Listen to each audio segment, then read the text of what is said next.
নমস্কার, welcome to my YouTube channel. আজ আমি বলবো ইন্টারভিউর পার্ট 2 সম্পর্কে।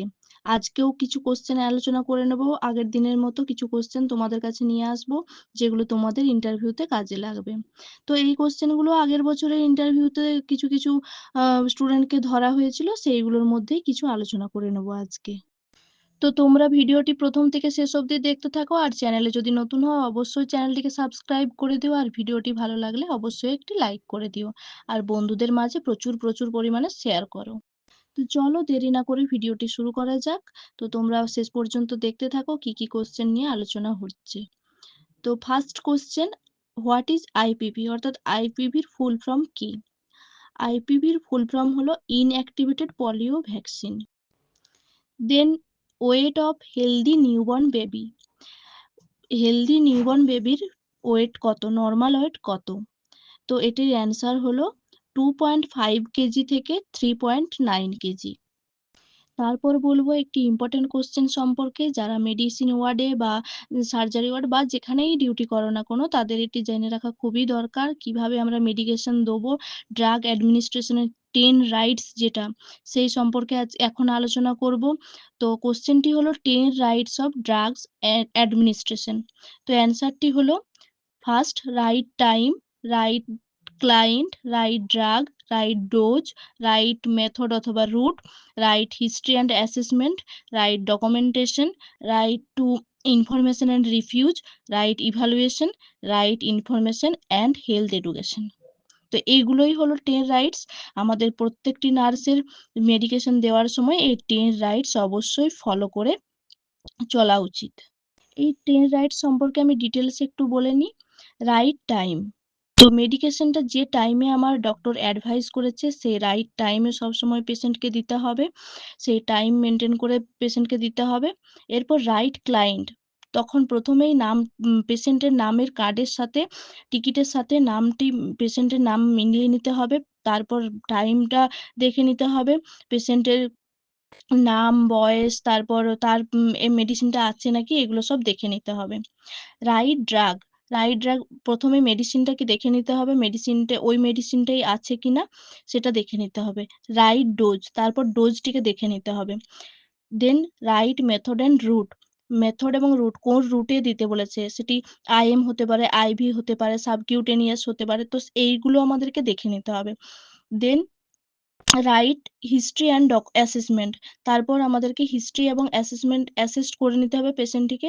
দেন রাইট ডকুমেন্টেশন, ভালোভাবে ডকুমেন্টেশন করে নিতে হবে, কোন টাইমে কি মেডিসিন দিলাম সেটা আমাদেরকে কিন্তু ডকুমেন্টেশন করে রাখতে হবে। Then right to information refuse, right information লিখে রাখতে হবে, আর যদি কোনো কারণে রিফিউজ করে সেক্ষেত্রেও কিন্তু লিখে রাখতে হবে।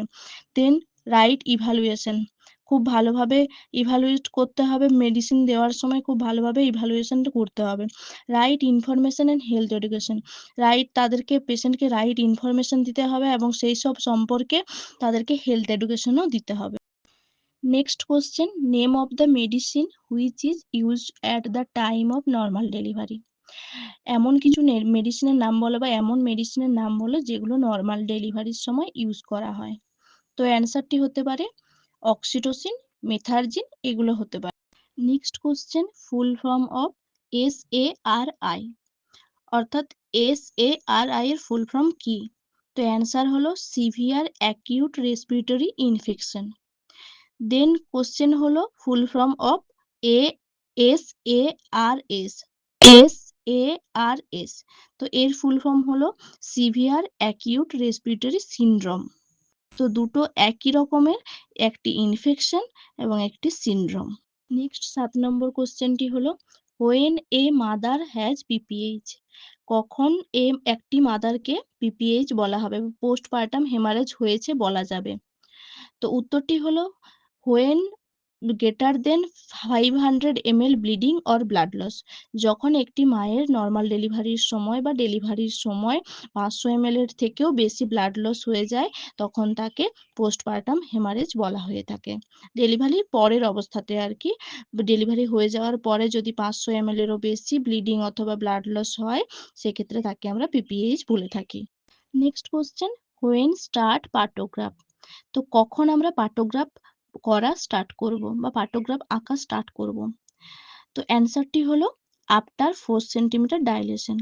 4 সেন্টিমিটার ডাইলেশন হওয়ার পরে থেকেই কিন্তু আমরা পার্টোগ্রাফ মেনটেন করে চলবো। তো তোমরা পার্টোগ্রাফ সম্বন্ধে একটু জেনে নাও। তো পার্টোগ্রাফটা কি? It is a composite graphical recording of cervical dilation and descent of head against duration of labor in hours. তো এটি একটি গ্রাফিক্যাল রেকর্ডিং যেটাতে সার্ভাইকাল ডাইলেশন কতটি হচ্ছে এবং ডাইলেশন কতটি হচ্ছে এবং ডিসেন্ট হেড কতটা ডিসেন্ট হচ্ছে এবং তার ডিউরেশনটা কত, আওয়ারলি যে ডিউরেশনটা সেটা কত আওয়ারে কি হচ্ছে সেগুলো জানার জন্য যে গ্রাফিক্যাল রেকর্ডিংটা করা হয় সেটি হলো পার্টোগ্রাফ। এটি মায়ের সাথে সাথে ফিটাল মুভমেন্ট, ফিটালদেরও ইনফরমেশন রেকর্ড করা হয়। It also gives information about fetal and maternal condition that are all record on single sheet paper. যেটা বললাম মাদার এবং ফিটাল দুজনেরই এই হেলথ কন্ডিশনটাকে রেকর্ড করা হয়ে থাকে। Next question, normal HB level in female. তো ফিমেলদের মধ্যে নর্মাল এইচবি লেভেলটা কত, অর্থাৎ হিমোগ্লোবিন লেভেলটা মেয়েদের ক্ষেত্রে কত? তো মেয়েদের হিমোগ্লোবিন লেভেল নর্মাল হলো 11.5 থেকে 16.0 গ্রাম পার ডিএল, আর মেলদের ক্ষেত্রে 13.5 to 17.0 gram per DL. Next question, new sachet of PCB and rota. তো রোটা ভ্যাকসিন এবং পিসিবি ভ্যাকসিনের যে নিউ সচেট বেরিয়েছে সেইটি কি? তো রোটা ভ্যাকসিনের ক্ষেত্রে 6 উইকস, 10 উইকস, 14 উইকসে 2.5 ml পুরোটাই দেওয়া হয়ে থাকে, আর পিসিবির ক্ষেত্রে 6 উইকস, 14 উইকসে পিসিবি বুস্টার 9 মান্থে দেওয়া হয়ে থাকে, অর্থাৎ পিসিবি 6 উইকসে, 14 উইকসে এবং পিসিবি বুস্টার 9 মান্থসে দেওয়া হয়ে থাকে, আর রোটাটি হলো 6 weeks, 10 weeks, 14 weeks. Next question, what is the Bengali meaning of GNM? তো জিএনএম এর ফুল ফর্ম তোমরা তো সবাই জানো, তো তাও একবার বলে নিই, জেনারেল নার্সিং মিডওয়াইফারি। তো এর বাংলা মিনিং হলো সাধারণ পরিষেবা এবং ধাত্রীবিদ্যা। তো এই কোশ্চেনটাও কিন্তু অনেকজনকে আগের বার করা হয়েছিল, তো এই কোশ্চেনটাও তোমরা কিন্তু বাংলা মিনিংটা মাথায় রাখবে। বাংলা মিনিংটি হলো সাধারণ পরিষেবা এবং ধাত্রীবিদ্যা। Next question, what is the Bengali meaning of umbilical cord? আম্বলিকডের বেঙ্গলি মিনিংটি কি? এটি হলো এর বাংলা মিনিং নাভিরজ্জু। এটাও কিন্তু আগের বার অনেকজনকে ধরেছিল, তো তোমরা এটা একটু খেয়াল রাখবে। নেক্সট কোশ্চেন, ব্লাডের ক্লটিং টাইম এবং ব্লিডিং টাইম, নর্মাল যে রেঞ্জগুলো হয় সেগুলো কি কি, কতটা টাইম অনুযায়ী নর্মাল রেঞ্জগুলো হয়? তো বিটির ক্ষেত্রে 2 to 5 মিনিট হয়ে থাকে, অর্থাৎ ব্লিডিং টাইমের ক্ষেত্রে 2 to 5 মিনিট, আর ক্লটিং টাইমের ক্ষেত্রে 3 to 8 মিনিট হয়ে থাকে normal range. Next 14 number question, what steroid uses in APH? তো অ্যান্টিবাটাম হেমারেজের ক্ষেত্রে কি কি স্টেরয়েড ইউজ করা হয়? তো অ্যান্সারটি হলো ডেক্সামেথাজোন এবং betamethasone. Next question, what are the 3 কোভিড-19 vaccine, what is the store temperature?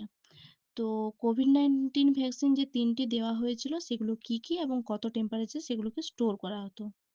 তো 3টি ভ্যাকসিন হলো Covishield, Covaxin and Sputnik V, আর এটিকে স্টোর করা হতো 2 ডিগ্রি টু 8 ডিগ্রি সেন্টিগ্রেডে।